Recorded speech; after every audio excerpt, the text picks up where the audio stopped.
guys. Before I get to our first guest, I just want to take a moment today and thank Pepperball. You know, they've been a sponsor of the Prison Officer Podcast for more than 3 years, and without their sponsorship, I wouldn't be able to bring this content to you. We wouldn't be able to have these great conversations with these leaders and trainers in corrections. You know, I used Pepperball for more than 20 years when I was working in the institution. It was something I believed in. So it was easy for me when I got the chance to become a master instructor for Pepperball. I get to go out and train law enforcement and corrections, and I get to see you guys in the field. So I really appreciate that. The great thing about Pepperball is it gives the officers the confidence to have a tool that they can use that they know is going to work.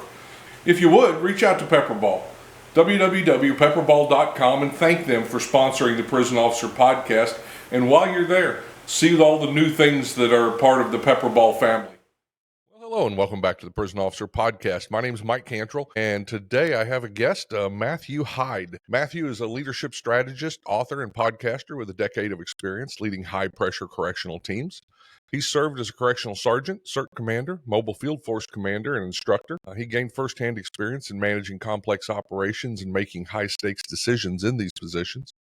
He's an FBI LEADA, LEEDA, if you guys have seen that. It's a leadership trilogy award.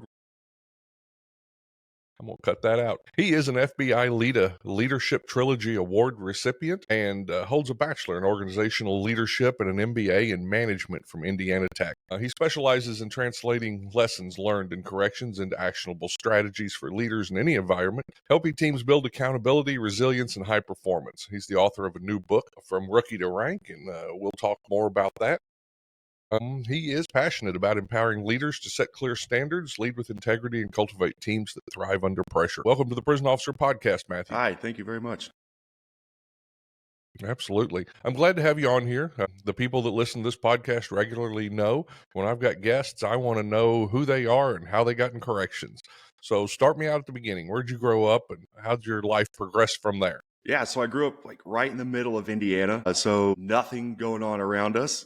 Grew up playing pretty competitive baseball, traveled the country as a pitcher, had some scouting reports. Teenage mistakes kind of, gotten that passion of my career of trying to be a baseball player. But, just wanted to live a normal life, went off to college for a year, learned what it's like to not have practice or anything going on. So all that freedom, probably too much freedom. Mm-hmm. 1 year of college, it was time to come back home. I figured, hey, I'm just going to be an entry-level guy everywhere I go. I was just going to accept that. But as I got older, that really isn't what I wanted to do. I saw people doing, cool jobs with, decent money, and that's where I wanted to go. So I started looking into the military. The National Guard hooked me pretty quick because I wasn't sure if I really wanted to dive into that. I was still a mama's boy, didn't want to go too far from home, but I still wanted to make a difference. It's for something bigger than myself.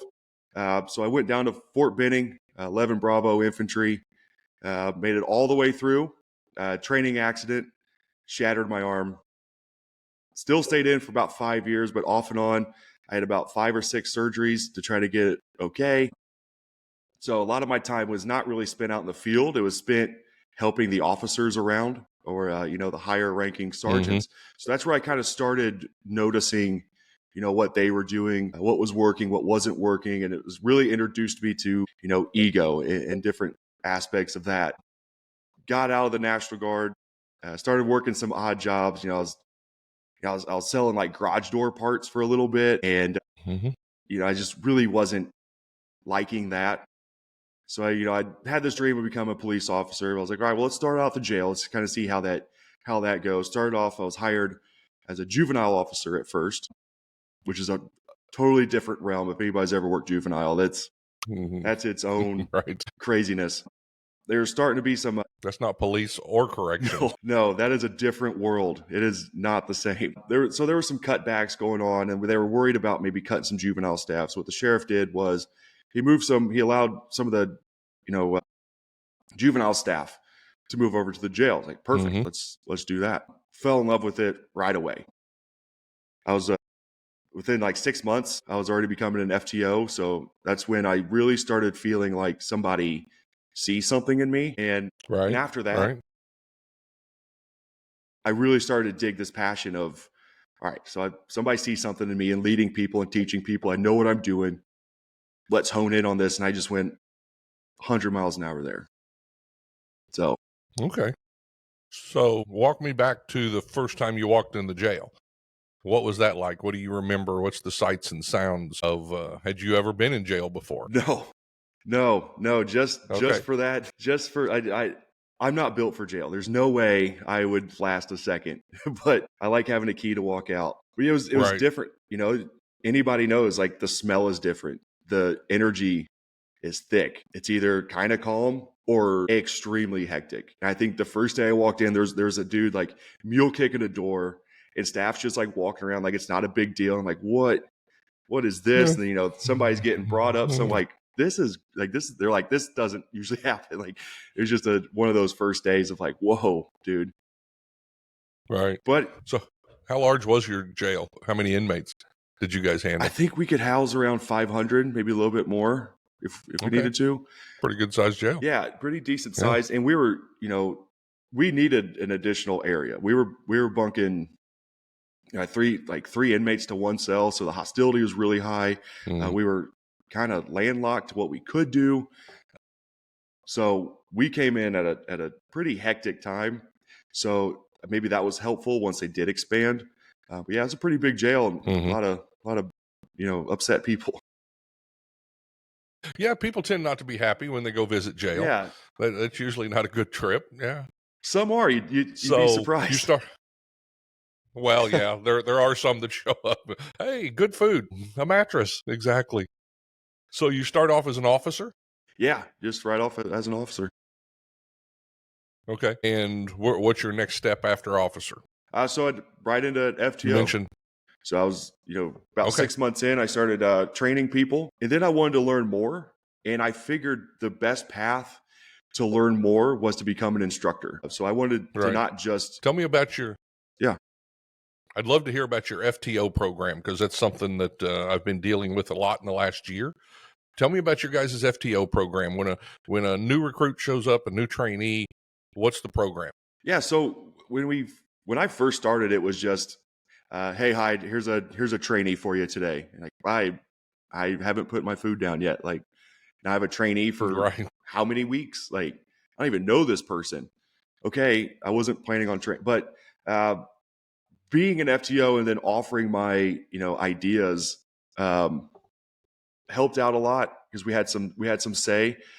For a while, what we were doing is we were having all the FTOs take a DISC assessment, and then we'd have all the trainees take a DISC assessment.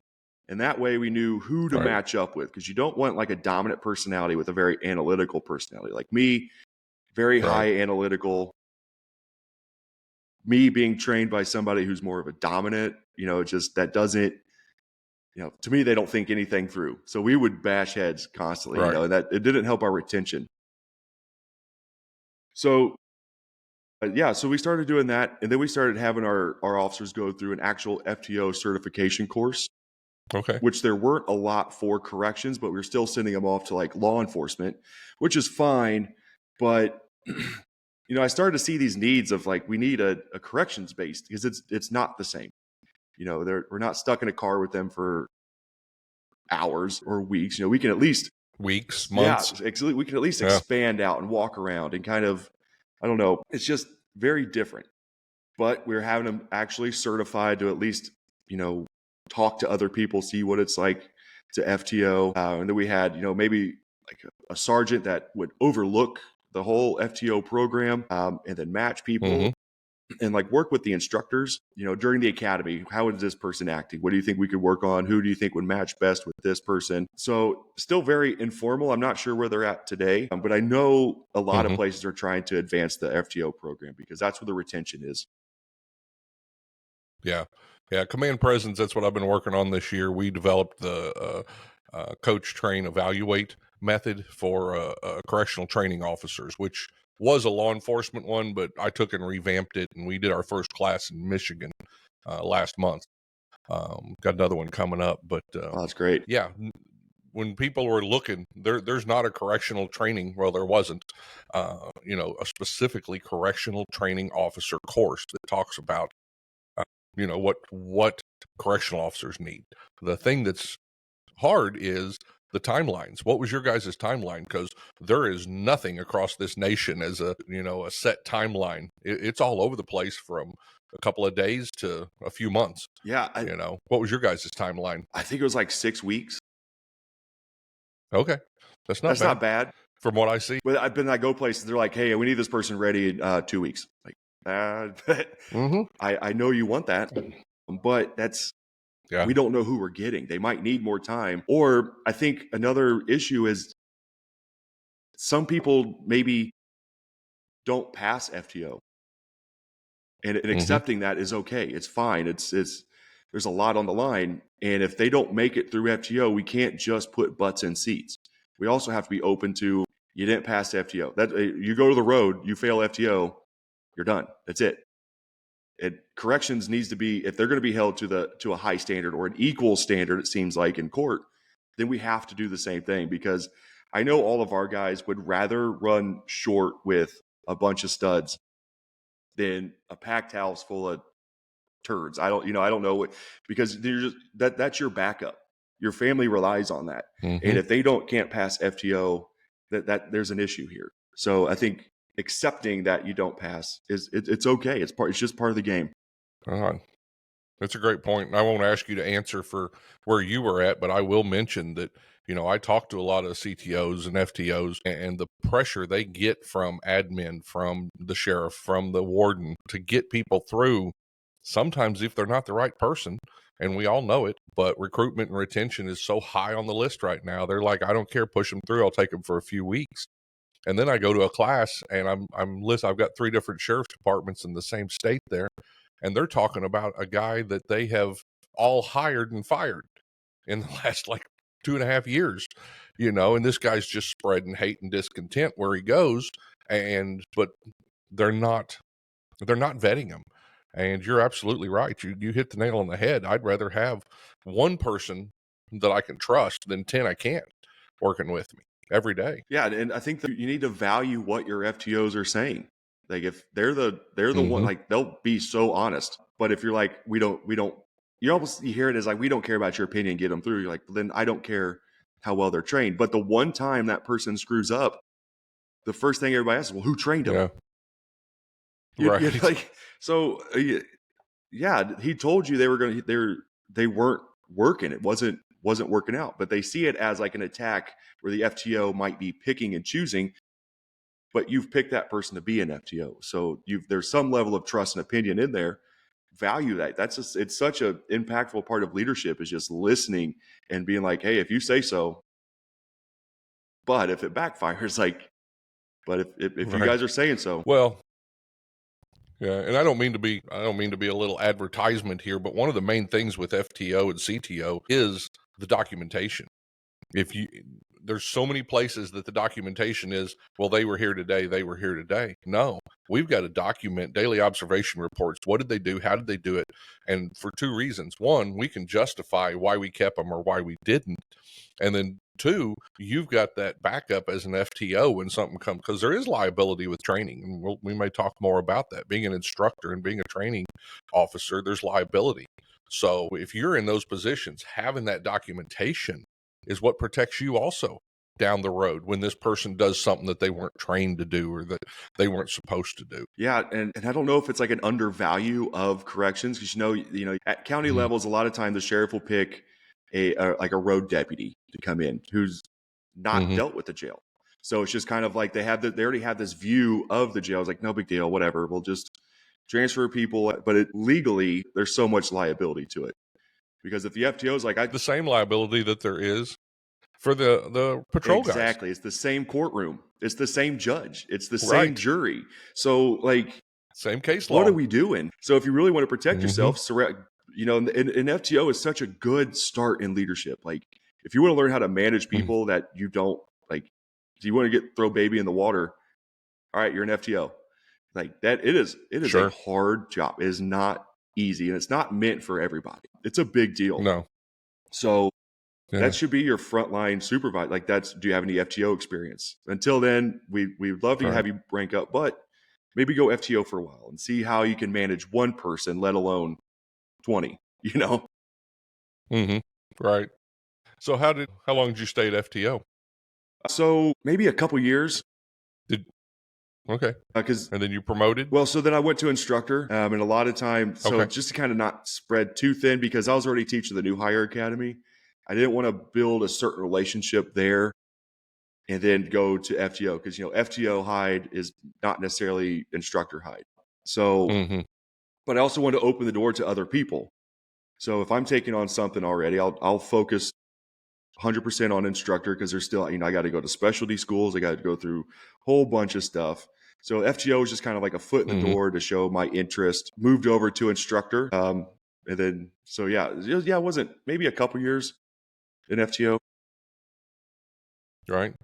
And as an instructor, what does that entail in your department? So in Indiana, you go through the Indiana Law Enforcement Academy instructor school. Okay. You go, it's a week-long certification, and then that certifies you in to teach anything law enforcement within the state of Indiana. Okay. So I went through that course. Yeah. Everything from firearms to self-defense, or do you go to additional training for firearms and self-defense and all of that's separate? So this would just be like how to be an instructor. Here's how to do your documentation. Here's the legal liability side of instructing. Okay. So it's like a basic week-long course. Then after that, you go to your agency and you follow their SOPs. Okay. So yeah, train the trainer. You're a general train the trainer. You can step into any of those and teach that. So if it's just like so tell me about that. Yeah, go ahead. I was just going to say, tell me about that. What was that like as an instructor, as a position there? Very busy.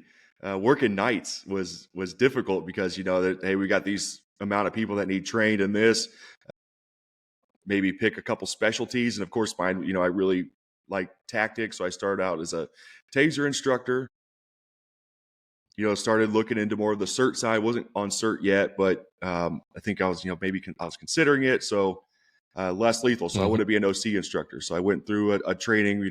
Covered 40 millimeters, 37 millimeter, flashbangs, OC. So I became an OC instructor, and I started doing that for a while, certifying all the new jail staff on taser and OC.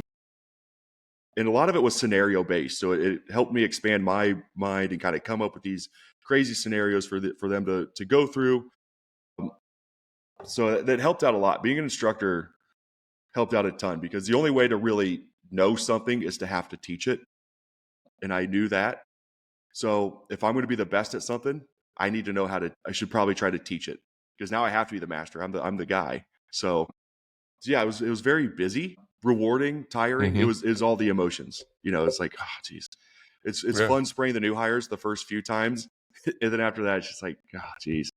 Because it takes so long. It's not, it loses its fun quick once it gets real. So. It does. Yeah.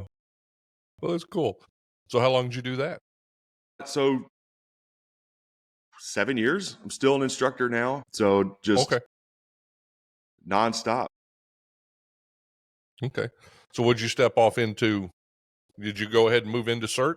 Yeah, so I joined CERT around the same time I became an instructor. I was just a regular team member doing all the new guy grunt stuff, but it was a good time. It was fun getting started on that. And what exactly does the CERT team do at your agency there?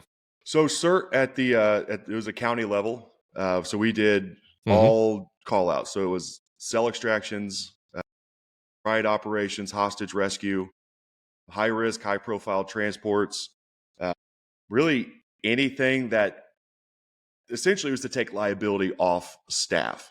So if it was something that could, kind of guaranteed maybe a sort of use of force or something a little bit more specialty, they would call CERT in to kind of take on that liability, because we trained more.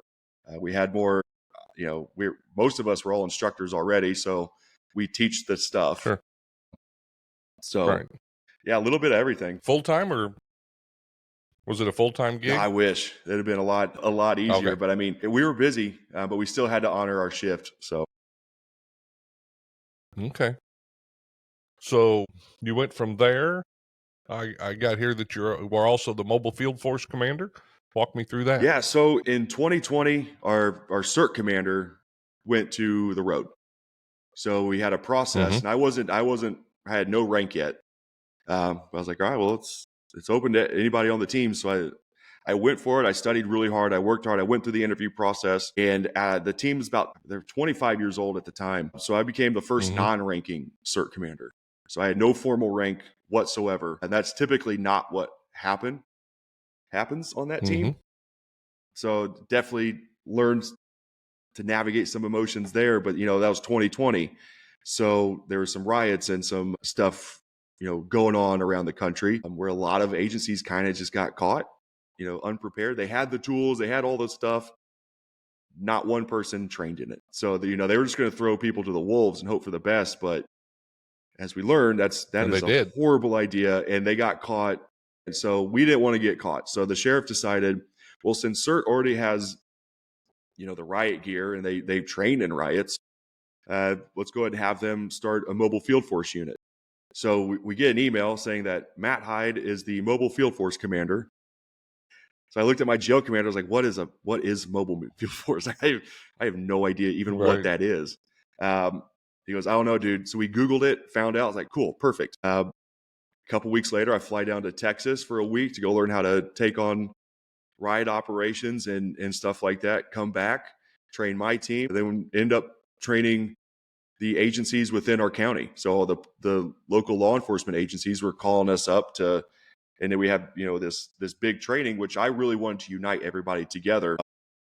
Mm-hmm. So on paper, sounded very simple, but as jail guy, no rank, riot operations, police stuff, let me tell you, the cops loved that. They were very, Oh, very receptive to the jail boy with no rank telling them what to do. right. So navigating that was difficult, but we did it. So we did really well. Ended up, they all adopted our program. So yeah, successful, but a lot to take on. Yeah. If you don't mind me asking, what training or who'd you go to down there in Texas? Safari Land. We did Safari Land's Okay. ride operations. That was a really good course. Really enjoyed Yep. it. Right in the Yeah. middle of the They've been doing it quite a while. yeah, and it was cool working with Yeah. some places because a lot of the places down there had been through large protests. So we had some Dallas SWAT guys. It was in Weatherford, Texas, where they actually had a pretty big protest there themselves over statues. So hearing their firsthand Mm-hmm. experience was really eye-opening.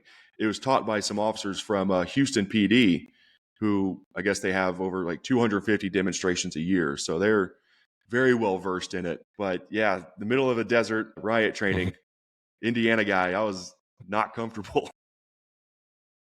Yeah. 100 degrees in CS. What more could you ask Man, for in it life? was a blast, I tell you. So coming into that position, and I think that's a position that a lot of people step into, whether they stay inside corrections or whether they take on team leadership. And that we'll get into your book a little bit more, but you talk about from rookie to rank, and you're dealing with people who outrank you, people who probably have more time than you, people who possibly have more experience in some areas than you do. I was put in that position myself. How did you deal with it? What was it? What did you learn from that? And maybe you made some mistakes up front. That's fine. But what did you learn from that on how to deal with that? Well, so I think it was nice because I didn't have an option. It was there. Mm-hmm. I couldn't be like so it's like, dude, you got to figure this out. Like, you can't come in hot and heavy. That's Mm-hmm. exactly what they're expecting you to do. So I could have came in and been like, this is what we're doing. We're changing the game. I'm in charge. And there was guys on the team, they had been on the team longer than me. They had rank. So on paper, they 100% should have been picked over me. But Mm-hmm. I had to kind of not separate those guys to show who's in charge, which is maybe what they were expecting. Maybe what a lot of people would do is to show force. But what I Mm-hmm. wanted to do is bring them together, like, and acknowledge, you guys have been on this longer than me. You have rank. What do I need to know? Where do we need to be? So, I mean, it was difficult because there's also staff that didn't agree with that. There were sergeants that weren't on CERT that disagreed with that, and they wanted to show that, well, you may be CERT commander, but I'm the sergeant. And it's like, okay, dude, I know. Everybody knows who you are, what you are. So then I kind of established this. When you walk into the CERT locker room, man, there is no rank. Like we're just positions. Mm-hmm. But when it comes down to we're a team, we're going to work together. We're going to get through this. I'm no better than you. It's just when things go well, you guys get the praise. When things go bad, I go to the corner office and get told about it. Like that's it. I'm going to take the lashings for you guys. I'm the scheduling of the training. I do all this. I just make sure you guys are ready. But you guys run the team. Like so. Mm-hmm. It took some time, but once they saw my intentions, it got better. And then how my goal was to Right. advance the team. I wasn't thinking like a team member. I was thinking like a team commander. Thinking like a team commander, Mm-hmm. I'm not thinking of the small tactic stuff or the team movement stuff. So I think that's what helped was, maybe just a different mindset. Yeah. It was interesting navigating it though. I think you're absolutely right. You are the team commander. You're not going to be the person on the line standing out front going, "Follow me, boys." And that takes us, a lot of people take that as being, okay, I'm the team commander. Everybody's going to follow me. We don't follow you. We decide who's going to be in what position. We decide what tactics what this team's going to specialize in. And I did it quite a bit, and I think it makes a difference.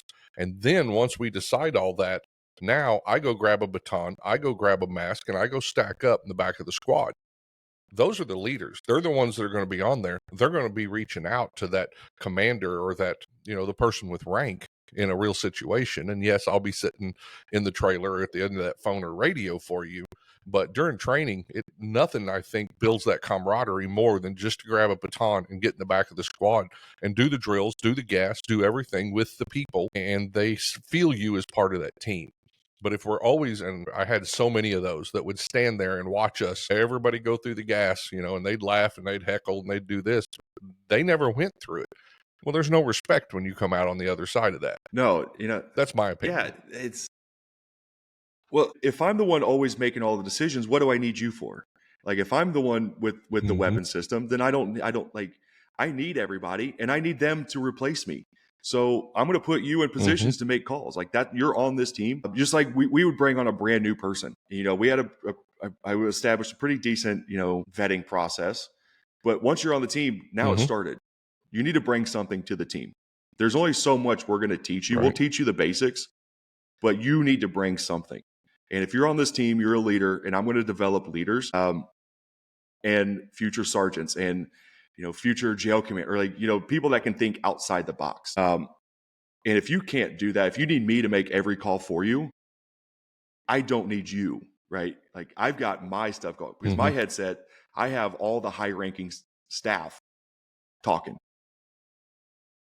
Yeah, I have team leaders that need to be going to do that. Hey.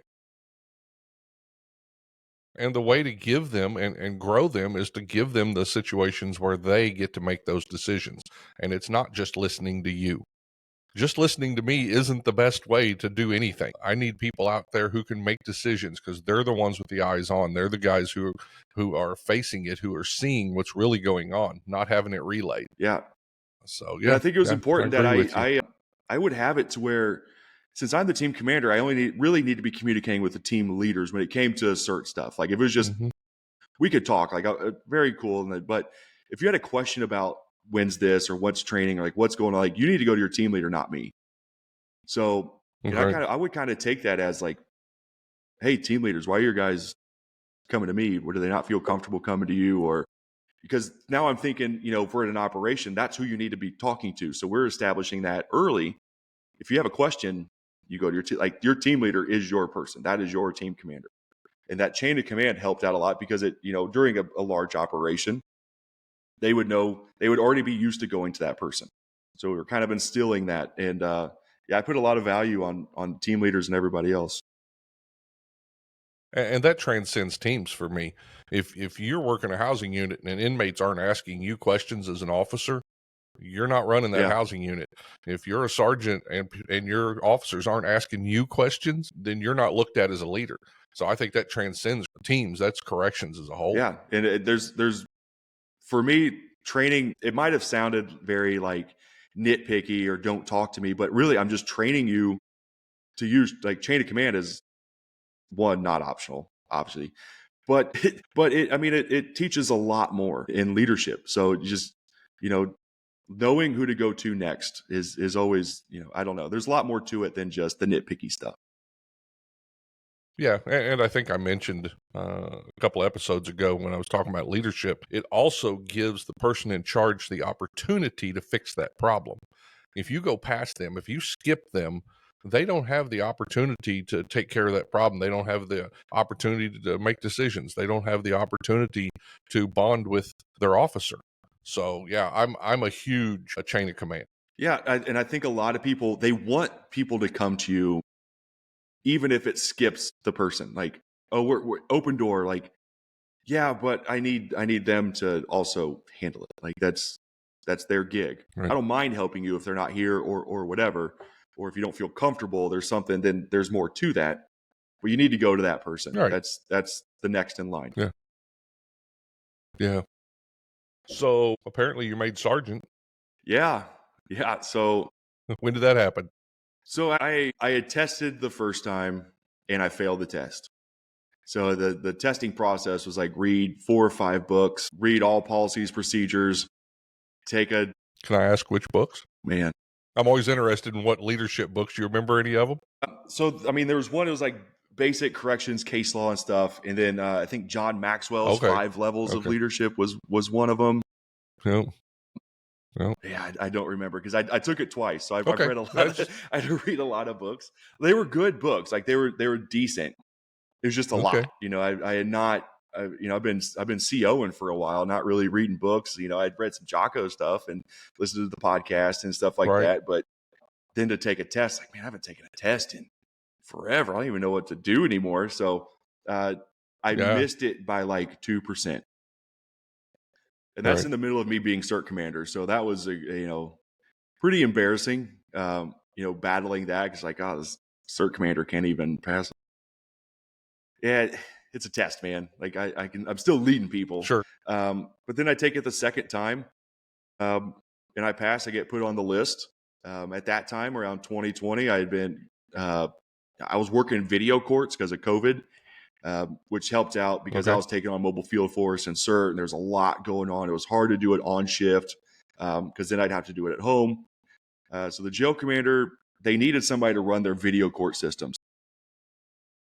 In between court hearings, I would do that. So it was Monday through Friday, holidays off. I'm loving it. They're like, hey, Hyde, you're next up for sergeant. Do you want to take it? I'm like, no, I got a really good schedule. I have never cared about titles or rank. It does not mean anything to me whatsoever. Like your character is what shows.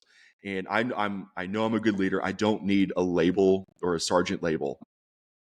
But then it really didn't come up to me. They're like, all right, well, we're eliminating your position. Do you want sergeant now? Like, yeah. All right. So then, I go from that, CERT, high speed, good mentalities. I know who's coming on there. They're easy to mold. They're just a good group of people. And then I go to night shift, to a shift that's known to be a little wilder, and that was different. So, they're thinking, oh, we got the CERT Commander coming now where he's going to make us work and do like all this stuff. And yeah, I just laid low for a little bit, it's because I was the new guy to their shift. I couldn't just come in there like all hot and heavy. I'm the new guy. So it was very interesting. Big culture shock there. That's something I don't think I've talked about on here, but it depends. The military has their own thoughts on this, and I've heard different leaders talk about it. But it's something when you become a leader, day one is not the time to come in there and just start changing stuff or just start, throwing that rank around. Some places say, 60 days, some say 90. I've heard at least a couple of weeks. And your job during that time as a leader is to observe, not just observe what's going wrong. Yeah. Observe what's going right, because you want to keep that stuff. And I think that's something people forget a lot. They come in with this, well, now I've got rank, I'm in charge, I'm going to fix this. Well, I guarantee you not everything needs to be fixed. I mean, even at the worst, you can find things that are working or you wouldn't be there. So yeah, that's my advice to new supervisors. I don't know what the timeline is, whether it's a week or 2 or 3 months, but walk in there and observe. That's your job. Your only job is to observe and find out what's going right and what's going wrong. And then you go in there and enhance what's going right the most you can, help them get it tied together. And then you can start working on how to correct or fix the challenges of what's not working at the time. Yeah, I think that's a good point. You're the new guy. You're the new guy to them. Everyone knows who you are. Everyone knows you're a sergeant. Nobody cares. That's the thing. Like, cool, Right. awesome. Like, because there's people like, I could be sergeant. Like, it's not, who cares? Like, let's see, how are you going to take care of me? And I don't think there's a timeline to it, because your people will let you know. Just like, there's a brand new person that walks into the corrections. We all know nobody's talking to that person. Like, you're brand new. You kind of got to earn your scars a little bit, earn your trust, because these are institutionalized people as well. Like, they get sucked into it as well. So they have that mentality that you're new. This is how we're going to do things. So if you try to match that power trip to both ends, it's not going to work, because they're testing you. You're going to test them. So if you're just like, hey, this is your shift, let me know what I can do. Because there's still clerical stuff I had to learn. So I'm trying to learn how to be a sergeant. Right. I got to do my job first before I can start telling people how to do theirs. And there's, I think my first ever thing I said on the radio was, I need somebody to clean this mess up from the kitchen. That was it. I wasn't telling people what to do. Like, there's like a pizza mess or something. Like, that's I can't let that slide. But it kind of set this standard for me. Like, all right, he likes things, but he's going to leave us alone. As long as we do our job, we're good to go. And that's how I treated inmates as well. So you don't have to. So what you're saying, and tell me if I'm wrong, what you're saying is, in order to lead people, I don't have to lead them step by step. I have to set the expectation, but I don't have to tell them I need somebody to show up with a broom and a dustpan and a mop and a trash can. Let them figure that out. They know how to do that. And the only thing you're doing is just, making them feel bad, making them feel like you don't value them. Yeah, it's just, is that about right? Establishing a standard. And a lot of us, commander's intent, like, what expected out of me. Like, if I don't want to be told, come clean the kitchen, which is a lame reason to have your sergeant come talk to you, then just have that cleaned up. But that also sets the tone for my view on cleanliness around the facility. Like, I don't like messes. I just at least have at any moment, somebody could walk in. That's, being a CERT commander, at any time, the sheriff could be doing a tour with another very high-ranking political figure, and if my locker room is not put together, it's a direct reflection of me. So everything is going to be put away. Everything's going to be clean, because you never know who's going to show up. And what's going to happen is, we had a jail commander that was like, he would come in and he'd be like, hey, why is this a mess? Like, it was like I made the mess. But essentially what it showed him was, are you even watching your people? Like, caught me. Right. And there's no right answer. Like, obviously I am. Yes, I am. They're leaving messes. That's okay. Yeah, you're going to lose. So yeah, I think it's just establishing standards early, but carefully. Yeah. And tell me if I'm wrong, but I think that ties over to inmates too. Now, you may have the inmate who has a learning disability that you have to guide a little more, but inmates hate it when you come over there and go, I need you to do this, this, this, and this. No, I need you to do this. And how you get there, as long as it's within our rules and policies, I'm okay with. Inmates can have good ideas on how to do stuff also. I've learned a lot from how to do things on inmates by listening. Yeah. I think I've learned most of my leadership through dealing with inmates. There's, when I was when a new sergeant would come to our shift, they're like, all right, so how do I do this? It's like, well, it's not much different than your housing. Like, firm, fair, and consistent. Don't nag all the time, or else you're going to get pushback. Obviously, their pushback's a little different, but you still have to build rapport, and human behavior is not much different. So when I tell people, it's worded bad, but it's like, the way I treated inmates was the way I treated staff, in a leadership sense, of course. Like, firm, fair, consistent. It's setting standards. When Hyde is here, this is the expectation. He'll stay out of our way if we stay out of his way. Cool. Like, I know you're here. I'm here. We kind of both don't want to be here, but let's not make it bad, and it's like nitpicking. You can be the guy that goes around and writes everybody up for every little thing, but that is so exhausting. just like being a supervisor. I could Mm-hmm. go and nitpick everything an employee does and try to write them up and but then you're just, I don't know, mean. Like it's like you're trying to Sure. prove something. Or you can grow that employee, and then you don't have to watch them as much. If you teach them how to do things themselves, what is it? Teach a man to fish, it'll feed him forever. Give him a fish, it'll last him a day. Well, the same goes with training and instruction and knowledge. Don't go in there telling them all the time. Let them figure it out. Let them decision make, and then they're going to be able to make decisions on their own without you. And that's a great thing. That's what every leader wants. Yeah, I didn't like, when a supervisor or sergeant or lieutenant would come down and start telling me how to do things, because I got a system going. It kind of interrupts my report, because the way I deal with people is not the way you do. Like, you've got maybe a different report. You've been here a lot longer, so you can do things differently. But Mm-hmm. it's kind of like that. I've already told them, no, I need you to just let me do my thing, because we had a lot going on. I couldn't go around and just make every decision for everyone else. Like, well, Hyde's not here. I can't make a decision. Well, you're not going to grow. Right. You could be my boss one day, right? Like, the way rank works, like, you could be my lieutenant. I need you. I'm training you to be that. Like, I'm all for it. But if I can train my boss, I'll definitely try to do that the correct way, instead of trying to prove myself. I've already proved myself. I got sergeant. Sure. Cool. Got it. Yeah, you're right. You're right. Let's switch gears just a little bit. So let me see here. It's always hard for me to do this. Yeah. But there's your book, From Rookie to Rank, and I'll have a link, of course, in the show notes to that for people to see where to buy that at. But so what started you down the path of wanting to write a book?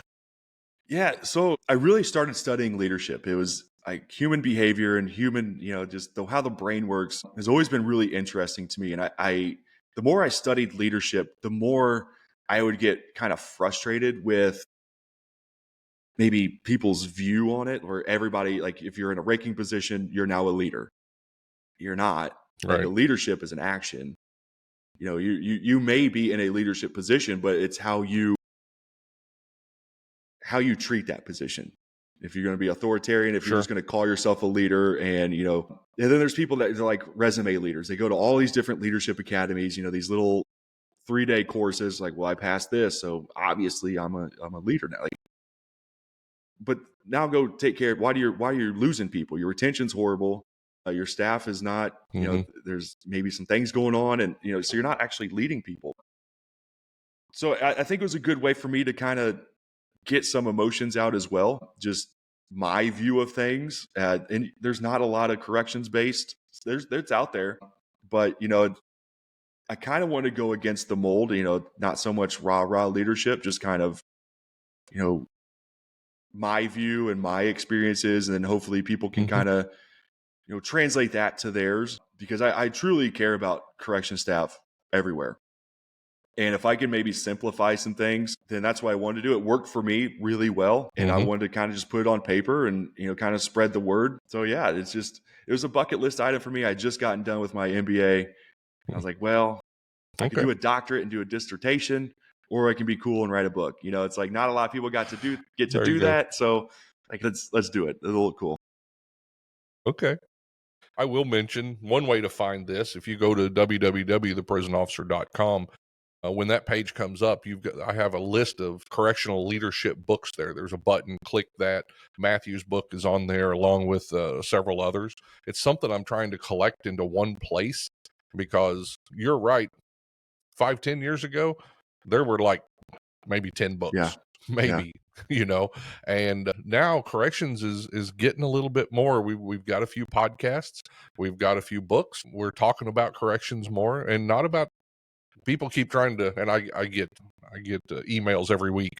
Hey, I survived prison. I did 20 years. Now I want to be on your podcast. My podcast isn't for that. My podcast is for correctional officers and correctional staff, people who've walked in the gate and worked there. And we're starting to see more of that written by the people who walked in the gate and worked there.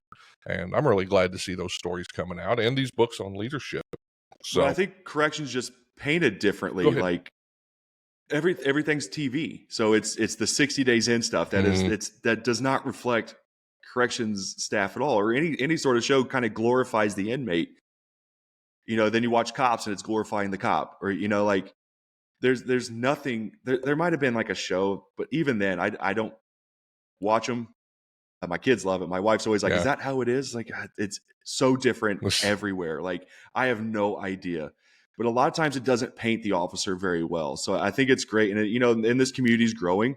We all try to help each other out and expand it. So it's not a very high ego thing. And we all want success for each other, because there's times where it's time to kind of move on. You get burnout, and I don't want to be done with it.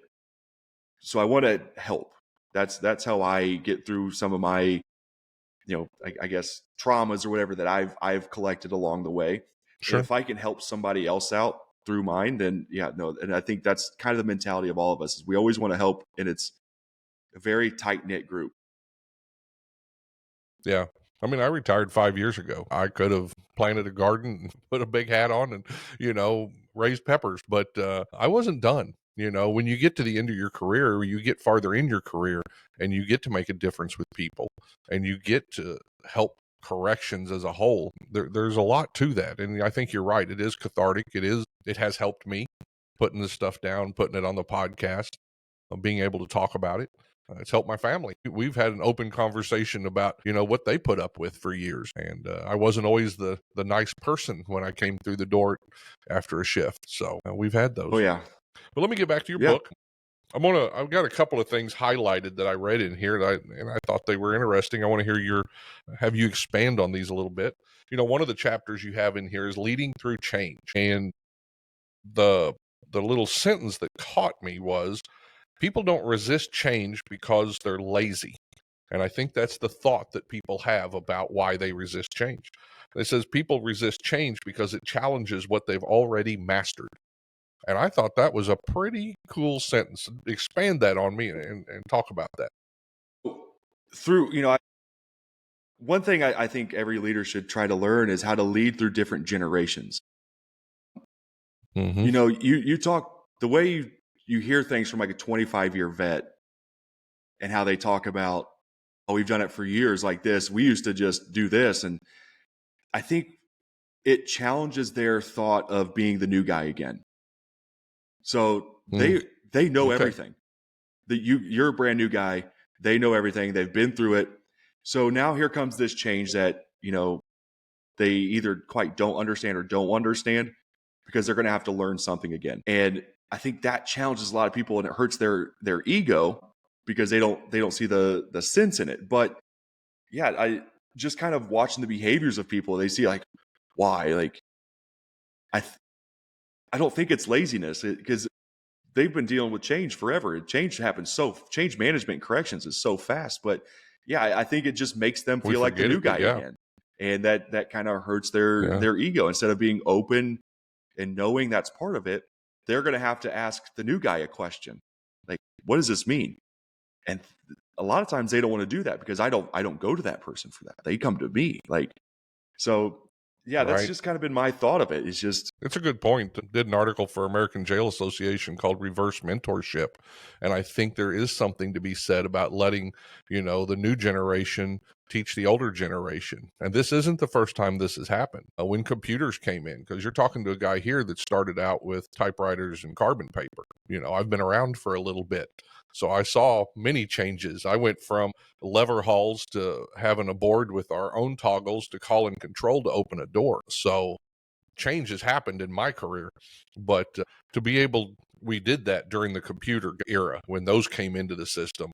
The newer people, and I was one of them that was all into computers and loving video games, even though it was like Pac-Man. But we were the ones that went in and taught the older generation how to use the computer. And you build bonds there. It's reverse mentorship, but it's also training, and you're also building bonds between those two generations. So I think that's something we can look at now. Yeah, and it just kind of shows some humility on the older generations. Like, you have to adapt. Anything tactical, you have to adapt. It is what it is. But there's some guys that are definitely stuck in their ways, and things are going to go this way. We've always done it this way. But I think we should value those guys as well. They have seen a lot more. They've experienced with a lot less. So I always found value in having those guys come in during a policy change and letting them be part of it, at least voice, to where Mm-hmm. the Yeah. higher up people are answering the questions and they can maybe have a more of an understanding when it rolls out, or feel like they had a say in it. That Yeah. helps out a lot more rather than everybody learning at the exact same time and, gaining frustrations. At least the older you show value in the people that have been there through all of it, the good and the horrible. So yeah. Yeah. And as an administrator, if you're going to roll out a new program and you're going to have new instructors, get one of the instructors that's newer generation, get one of the instructors that's older generation, and have them team instruct that. That's some of the best instruction staff are going to, because staff are going to accept that, because you've got both generations up there talking about it. So if you can do that, team instruction and mix the generations, you're going to get better reception on that. Yeah. Yeah, definitely. So another one was hard conversations and honest corrections.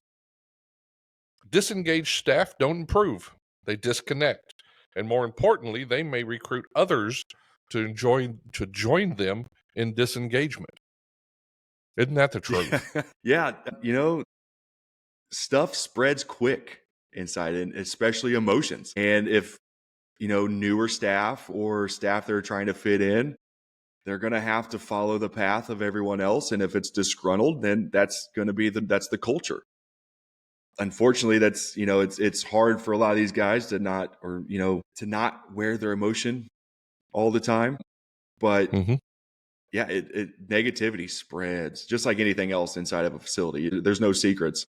It spreads fast. And everybody knows the old guy sitting in the back corner that he doesn't like anything. And that's what you have to protect those newer recruits from. Yeah, being an instructor, you deal with that all the time. That I have to be here for training. I've already trained on this for 20 years. Why do I need to come back?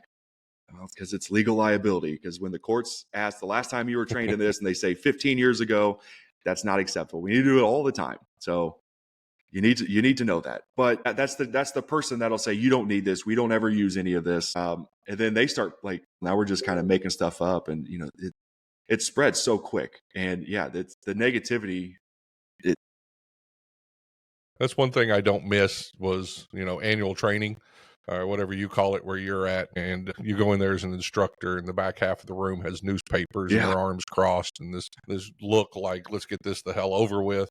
Well, now, I'm retired. So I go out and train at different agencies. Well, the people at those trainings, they want to Yeah. be there. Yeah. So it's such a different world to go out and train a room full of people that are excited and they're engaged and they're wanting the stuff than it is to have to force through ethics training. Yeah. And, or whatever. Yeah, your annual training where you have to, like, some people need to sit up front. Like, not everybody can pack in the back. Like, we'd have people pull up chairs, not to a table, just to sit. Like, guys, it's okay. Just scoot up. It's fine. Like, I still see you.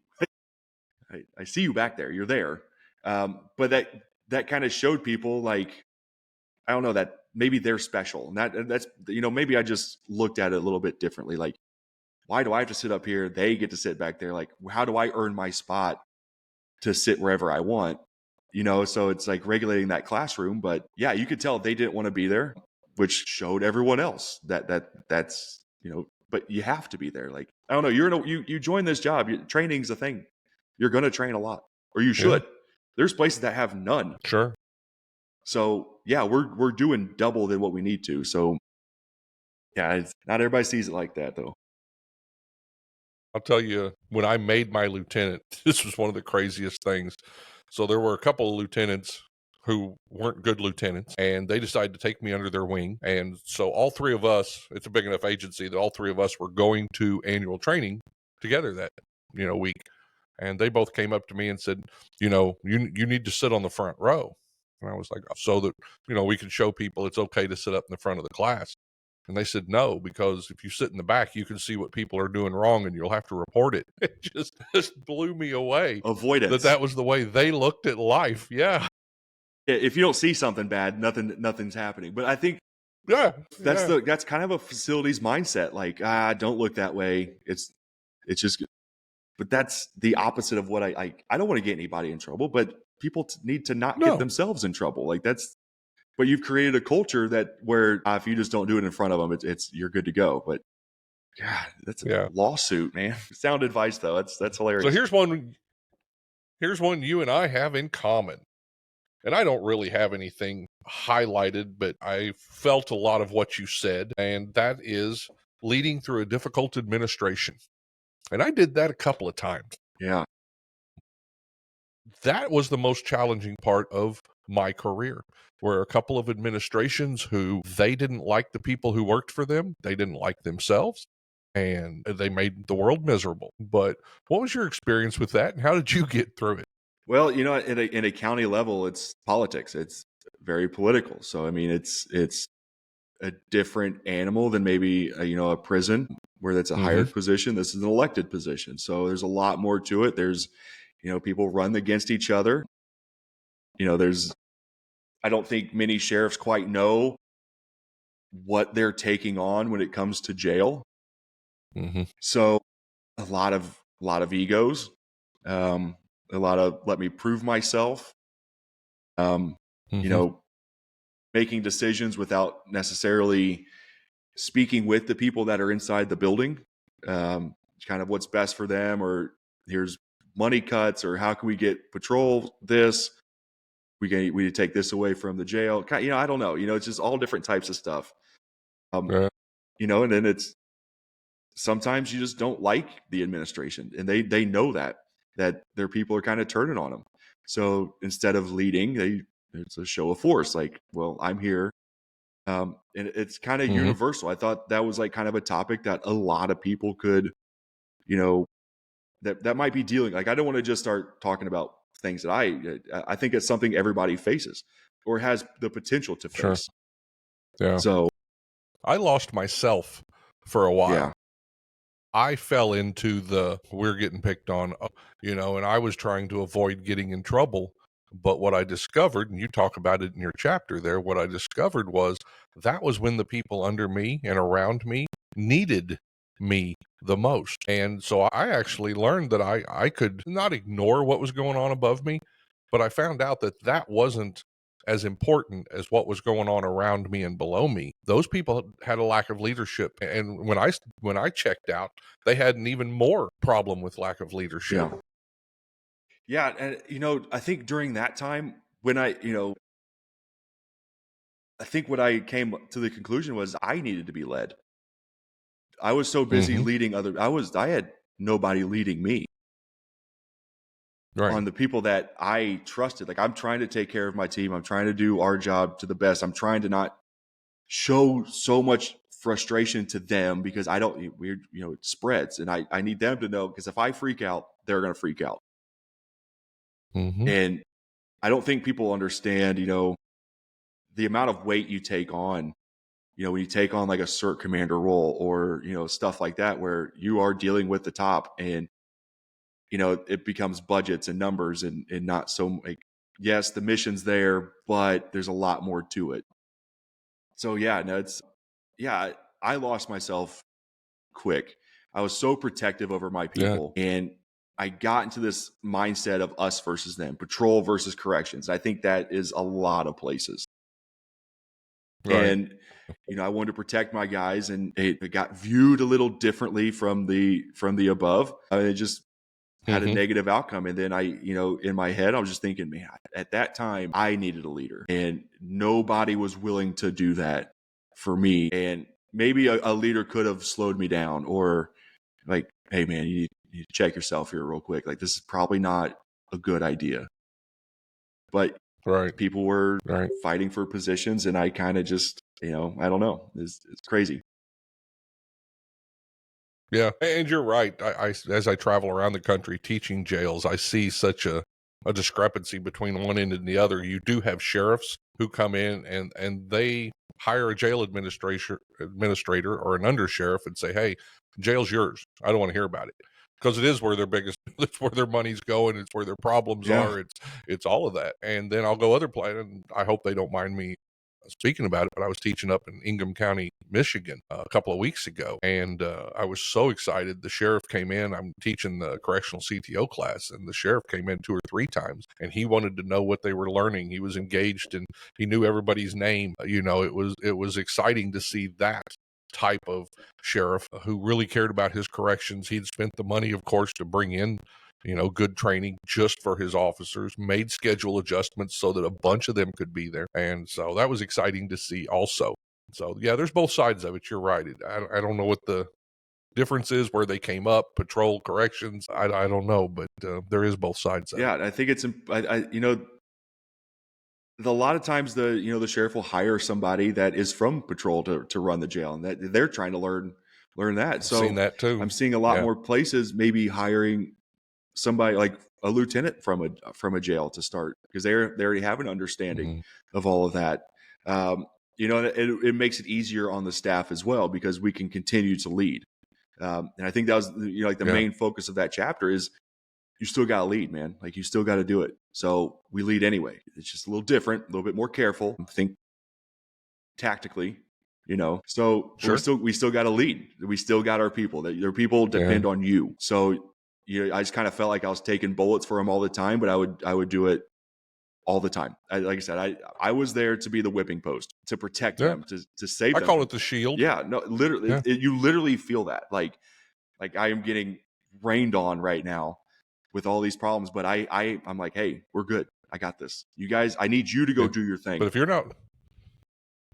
you're not willing to shield, and I said this the other day, if you're not willing to shield the people above you and around you, you're probably in the wrong position. And corrections, we learned that early, because you're shielding the person next to you. Yeah. So people rely on you. Yeah. So what's next for Matthew Hyde? What do you got going? What's coming up? Well, I know you're pushing the book. Yeah, no, I think the idea was, I want to help, kind of spread the simpleness of leadership, and, maybe bring a different mindset. I'd like to maybe, I opened up a Correctional Leadership Solutions LLC. I got the mirrorcheck.com. It's got, my podcast, my book, all my social medias. And, I'd like to maybe turn it into maybe some speaking engagements, or, like maybe a couple day training, or, just some sort of consulting, something to where, I've consulted a couple jails in the past while I was working as CERT Commander. So the needs there, that I think people are more with, corrections isn't the same as 10 years ago, so it's very heavy in the news. There's a lot of liability. So I think people are becoming more aware of, right, we need as much training as possible. Some trainings are better than others, but if I can spread, the leadership word, then, that would be a passion of mine. I love talking leadership. Yeah. So I did listen to the first episode there on mirrorcheck.com. Tell me about that. Yeah. So that was just kind of like, my buddy's like, all right, so you're going to, do a podcast thing. I was like, well, I think it'd be good. I'm still learning the ropes of it. Like, it's still kind of, I'm learning how to do things, but just trying to, again, spread the message. It's gone worldwide. So I've got, downloads all over the place. People are listening. So I've got repeat listeners. So I few people are liking it at least, but yeah, I'm trying, any way I could, again, help anybody, anywhere. That's what I want to do. What's the web address on that? So the mirrorcheck.com will have a link to the podcast, which it is on Spotify. You can find it on Spotify. It's on Buzzsprout. I think Apple Podcasts. I kind of try to spread it around. So yeah, mainly the mirrorcheck.com will get you right where all the other places. Does that have your contact information too, if somebody wanted to get a hold of you? It does. It's got an email in there if you'd like to send an email. Even if it's just a question, we'll answer questions. Or if you want, we'll come stop by, come hang out, and kind of talk about. I like leadership strategy. I don't want to bring one lesson plan. Let's hear about like what's going on here. What is the issue?